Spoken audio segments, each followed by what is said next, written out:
ನಮಸ್ಕಾರ ಗೆಳೆಯರೆ. ಎಮ್ಕಾ ಮತ್ತು ಪ್ರಪಂಚದಾದ್ಯಂತದ ಸ್ಟೆಲ್ತ್ ಫೈಟರ್ ವಿಮಾನಗಳ ರೇಸಲ್ಲಿ ಭಾರತವು ಓರಾ ಅನ್ನೋ ಹೆಸರಿನಿಂದ ಕರೆಯಲ್ಪಡುವ ಒಂದು ಸ್ಟೆಲ್ತ್ ಡ್ರೋನ್ ಘಾತಕ್ UCAVಯನ್ನು ಕೂಡ ತಯಾರಿಸುತ್ತಿದೆ ಅನ್ನೋದನ್ನ ನಾವು ಮರೆತಿದ್ದೇವೆ. ಈಗಾಗಲೇ ಅದರ ಹಲವಾರು ಪರೀಕ್ಷೆಗಳನ್ನ ಯಶಸ್ವಿಯಾಗಿ ನಾವು ನಡೆಸಿರುವುದರಿಂದ ಮುಂದಿನ ದಿನಗಳಲ್ಲಿ ಅದು ರೆಡಿ ಆಗಿರಲಿದೆ ಹಾಗೂ ಪ್ರಸ್ತುತ ಅದರ ಫುಲ್ ಸ್ಕೇಲ್ ಮಾಡೆಲ್ ಇರುವಂತದರ ಫ್ಯಾಬ್ರಿಕೇಶನ್ ಅನ್ನ ಮಾಡಲಾಗ್ತಾ ಇದೆ. ಅಂದ್ರೆ ಈ ಓರಾ ಒಂದು ಸ್ಟೆಲ್ತ್ ಡ್ರೋನ್ ಆಗಲಿದ್ದು ಇದರ ಕೆಲಸ ಅಟ್ಯಾಕ್ ಮಾಡುವುದಾಗಿದೆ ಹಾಗೂ ಈ ಅಟ್ಯಾಕಿಂಗ್ ಸ್ಟೆಲ್ತ್ ಡ್ರೋನ್ ನ ತಯಾರಿಕೆಯ ಕೆಲಸವು ಬಹುತೇಕ ಪೂರ್ಣಗೊಂಡಿದ್ದು ಶೀಘ್ರದಲ್ಲೇ ಈಗ ಅದರ ಟೆಸ್ಟಿಂಗ್ ಅನ್ನ ಮಾಡಲಾಗುವುದು. ಆದರೆ ಅದಕ್ಕೂ ಮುನ್ನ ಈ ಓರಾ ಬಗ್ಗೆ ಒಂದು ಒಳ್ಳೆಯ ಸುದ್ದಿ ಬಂದಿದ್ದು, ಇದು EOTS ಸಿಸ್ಟಮ್ನೊಂದಿಗೆ ಬರುವ ವಿಶ್ವದ ಮೊದಲ ಡ್ರೋನ್ ಆಗಲಿದೆ. ಅಂದ್ರೆ ಇದು ಎಲೆಕ್ಟ್ರೋ ಆಪ್ಟಿಕಲ್ ಟಾರ್ಗೆಟಿಂಗ್ ಸಿಸ್ಟಮ್ನೊಂದಿಗೆ ಬರುವ ಡ್ರೋನ್ ಆಗಿರ್ಲಿದ್ದು ವಿಶ್ವದ ನಂಬರ್ 1 ಡ್ರೋನ್ ಆಗಿರ್ಲಿದೆ. ಯಾಕಂದ್ರೆ ಇಲ್ಲಿವರೆಗೆ ಯಾವುದೇ ಡ್ರೋನ್ ಅಲ್ಲಿ ಅಂತಹ ಕೆಪಾಬಿಲಿಟಿ ಇದ್ದಿದ್ದಿಲ್ಲ. ಸೊ ಯಾಕಿದು ಇಷ್ಟು ವಿಶೇಷವಾಗಿದೆ ಅಂದ್ರೆ ಇದರ ಸಹಾಯದಿಂದ ನೀವು ದೀರ್ಘ ವ್ಯಾಪ್ತಿಯ ಮಿಸೈಲ್ಗಳನ್ನ ಈ ಡ್ರೋನ್ ಅಲ್ಲಿ ಅಳವಡಿಸುವ ಮೂಲಕ ಫೈರ್ ಮಾಡಬಹುದು. ಅಂದರೆ ರೇಂಜ್ ಮತ್ತು ದಾಳಿಯ ಸಾಮರ್ಥ್ಯ ಇನ್ನೂ ಬಹಳಷ್ಟು ಹೆಚ್ಚಾಗ್ತದೆ. ಇದನ್ನು ಹೊರತು ಲಾಂಗ್ ರೇಂಜ್ ಅಲ್ಲಿ ಇರುವಾಗ ಅಂದರೆ ಹೆಚ್ಚು ದೂರದಿಂದ ನೀವು ಶತ್ರುಗಳ ಮೇಲೆ ಮಿಸೈಲ್ಗಳನ್ನು ಫೈರ್ ಮಾಡ್ತಾ ಇರುವಾಗ ಅದರ ಅಕ್ಯುರಸಿ ಹಾಳಾಗ್ತದೆ. ಇದರಿಂದಾಗಿ ಸರಿಯಾದ ಟಾರ್ಗೆಟ್ ಅನ್ನು ಮಾಡುವುದಕ್ಕೆ ಸಾಧ್ಯವಾಗುವುದಿಲ್ಲ. ಅಂದ್ರೆ ನೀವು ಇದನ್ನ ಈ ರೀತಿ ಅರ್ಥ ಮಾಡಿಕೊಳ್ಳಿ, ನಾನು ನಿಮಗೆ 2 ಕಲ್ಲುಗಳನ್ನು ಕೊಟ್ಟು ನಿಮಗೆ 2 ಅಡಿ ದೂರದಲ್ಲಿರುವ ಆ ಮರದ ಮೇಲೆ ಒಂದು ಕಲ್ಲು ಎಸೆಯಬೇಕು ಅಂತ ಹೇಳಿದಾಗ ನೀವು ಅದನ್ನ ಯಾವುದೇ ತೊಂದರೆ ಇಲ್ಲದೆ ಈಸಿಯಾಗಿ ಹೊಡಿತೀರಿ. ಆದರೆ 300 ಅಥವಾ 400 ಅಡಿ ದೂರದಲ್ಲಿರುವ ಮರಕ್ಕೆ ಹೊಡೆಯಿರಿ ಅಂತ ಹೇಳಿದಾಗ ಆಗ ನಿಮಗೆ ಆ ಕಲ್ಲಿನಿಂದ ಸರಿಯಾಗಿ ಹೊಡೆಯೋದಕ್ಕೆ ಸಾಧ್ಯವಾಗುವುದಿಲ್ಲ. ಕೆಲವು ಆಕಸ್ಮಿಕವಾಗಿ ಹೊಡೆಯಬಹುದು, ಆದರೆ ಹೆಚ್ಚಾಗಿ ಅದು ಮರದ ಹತ್ತಿರನೇ ಬೀಳ್ತದೆ. ಹಾಗೇನೆ ಈ ಕ್ಷಿಪಣಿಗಳ ವಿಷಯದಲ್ಲೂ ಈ ರೀತಿಯಲ್ಲೇ ಸಂಭವಿಸುತ್ತದೆ. ಹೇಗೆ ರೇಂಜ್ ಹೆಚ್ಚಾಗ್ತದೆ ಅಂದ್ರೆ ಮಿಸೈಲ್ನಿಂದ ಟಾರ್ಗೆಟ್ ನಂತರ ಹೆಚ್ಚಾಗ್ತಾ ಹೋದಂತೆ ಅಕ್ಯುರಸಿಯು ಕೂಡ ಕಡಿಮೆ ಆಗ್ತಾ ಹೋಗ್ತದೆ.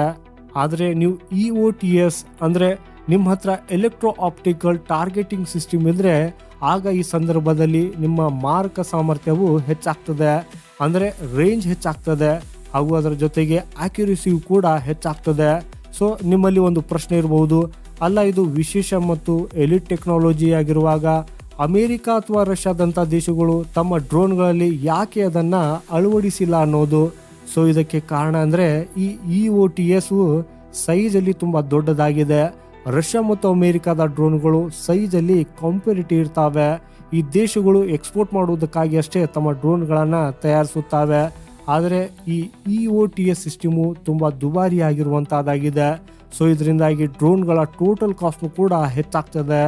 ಅದಕ್ಕಾಗಿಯೇ ಈ EOTS ಅನ್ನ ಸಾಮಾನ್ಯವಾಗಿ ನೀವು ಡ್ರೋನ್ಗಳ ಒಳಗೆ ಅಲ್ಲ, ಯುದ್ಧ ವಿಮಾನಗಳ ಒಳಗೆ ಇದನ್ನ ಅಳವಡಿಸಿರುವುದನ್ನ ನೋಡಿರಬಹುದು.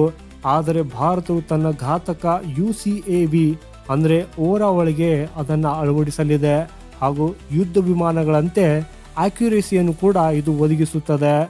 ಆದರೆ ಇಲ್ಲಿ ನಾನು ನಿಮಗೆ ಒಂದು ಇಂಟ್ರೆಸ್ಟಿಂಗ್ ವಿಷಯವನ್ನು ಹೇಳುವುದಾದರೆ, ನಾವು ಓರಾದಲ್ಲಿ ಅಳವಡಿಸಲಿರುವ ಈ EOTS ಸಿಸ್ಟಮ್ ಅನ್ನ ಆಕ್ಚುಲಿ ನಾವು ಎಮ್ಕಾಗಾಗಿ ಮಾಡಿದ್ದೇವೆ. ಆದರೆ ಈ ಎಮ್ಕಾದಲ್ಲಿ ನಾವು ಬಹಳ ಡಿಲೇ ಮಾಡ್ತಾ ಇದ್ದೇವೆ.